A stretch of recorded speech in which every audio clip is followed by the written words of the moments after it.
আমার হাতে তখনও ভাঙা আয়নার ধারালো টুকরো। ওটার লাল আভা যেন ধীরে ধীরে আমার আঙুলে ঢুকে যাচ্ছে, ঠান্ডা করে দিচ্ছে শিরা উপশিরা।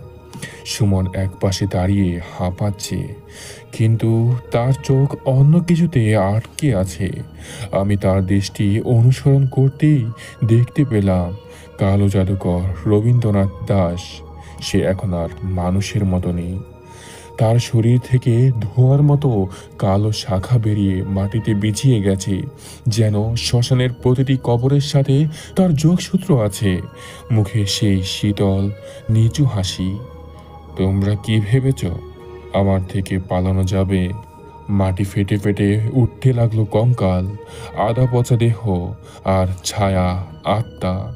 তাদের চোখে জ্বলছে অদ্ভুত লাল আলোয়। কেউ কথা বলে না, কিন্তু তাদের পায়ে